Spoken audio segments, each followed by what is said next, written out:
Hello everybody. So this hive out here in my pasture has no queen in it, and it's gone so long without a queen in it that the workers are actually laying eggs of their own. The worker bees don't lay eggs when there is a queen because the queen's pheromones suppress the development of ovaries in all of the other worker bees. All of the worker bees are female.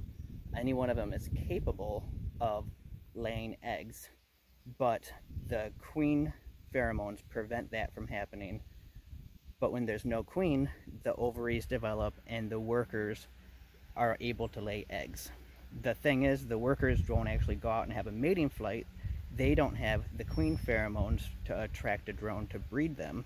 So anytime a worker bee lays eggs, they are unfertilized eggs.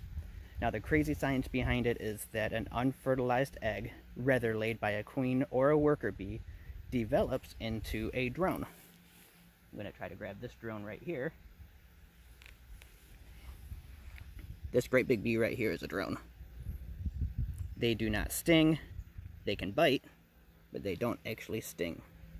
So, unfertilized eggs make drones. So when a worker bee or worker bees start laying eggs, then there are just a ton of drones in a hive, and that's the case here. Sooner than later, all of the worker bees die out from age, and there's no bees left except the drones, and the drones themselves will die, and you'll just have a dead hive. Oftentimes, that's the reason for a hive dying. Somebody does a split, and it doesn't requeen correctly. A queen dies or gets crushed, you don't realize it, and they don't requeen correctly, and it turns into laying workers. You see eggs, so you assume that everything's okay, but it's not. So I'm going to try to correct this hive by adding another box to it that actually has a queen. And I'm going to show you how I do that here in just a second. So first thing I want to do with this hive is I'm going to get it down to just one box of bees. I don't need 3 deep boxes when I have one queen that's barely filled out the other box that I'm going to steal. So I'm going to pull out these frames and start condensing. The risk of being stung is low because they're mostly drones.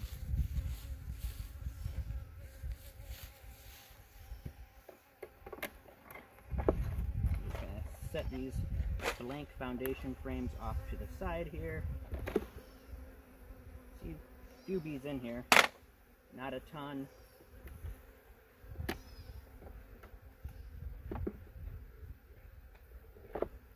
There's no bees on there, so I'm going to toss that one, even though it's got some drawn comb on it. It's going off to the side for future use. What do I got here? Quite a few bees. I'm going to just shake them off, set it off to the side.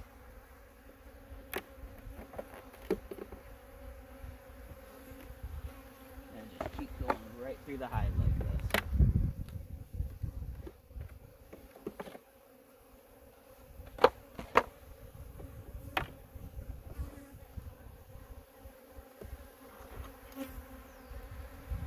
Now this actually has some nectar in it. Quite a bit of nectar and pollen, so that might be a frame that I keep here.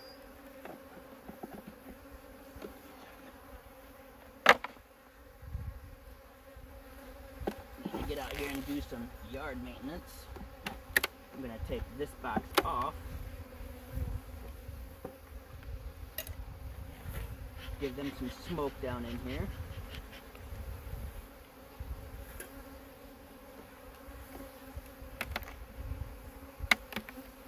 And I want to pull out 2 frames from here so I can put those other 2 that were covered in bees down inside this box.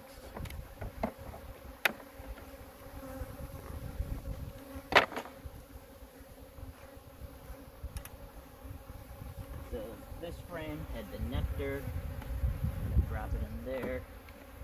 This one has brood.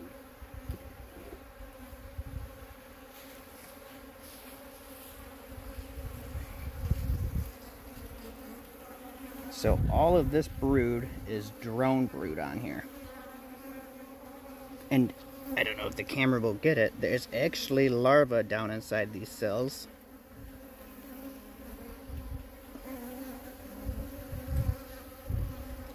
And there you can see an egg, but that egg is laid on the wall of the cell, not down at the base.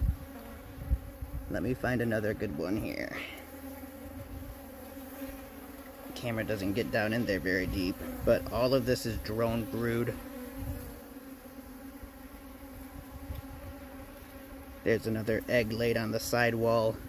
Laying workers do not lay eggs deep enough to hit the bottom of the cell, and oftentimes there's 2 or 3 eggs in each cell. So all of that is more drone brood. In fact, if we look at this frame, there's just a ton of drones on it even, because that's what the hive is mostly made up of at this point. I'm going to put this frame in here.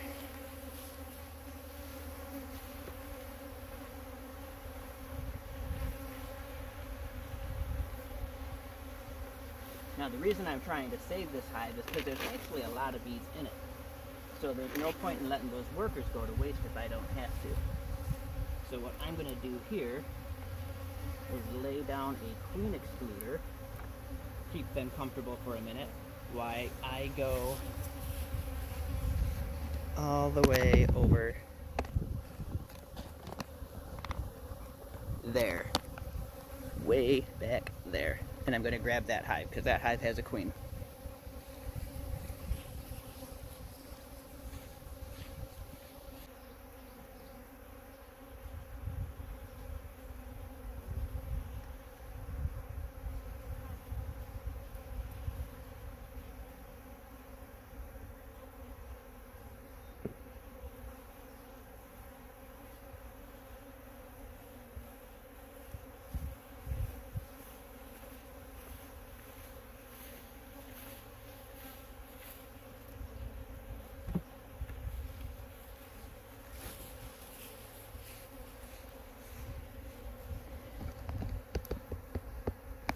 So I got the top half of this hive over here, and there's still a medium with larva and brood in it on the other skid over there.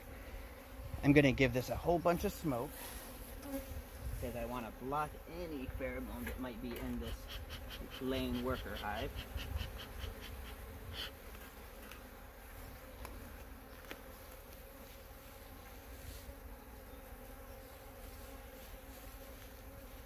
I don't get a newspaper out here where I live, so I just use paper towel. I'm not driving into town and paying for a newspaper just for this, so I always use paper towel. I'm going to cover that queen excluder 100%. Got an extra sliver of it here, it looks like. So now it's completely covered, and I'm going to put the deep box on top. And the reason I'm putting the deep on top is because the deep is mostly undrawn comb, undrawn frames, and doesn't have a whole lot of bees in it. That way, when I add the medium on top that's full of brood, full of bees, probably has the queen in it and the brood, even when they chew through that newspaper, they have a long ways to go back and forth to adjust to that pheromone that the queen's going to put on. So I'm going to go grab her, and I'll be right back.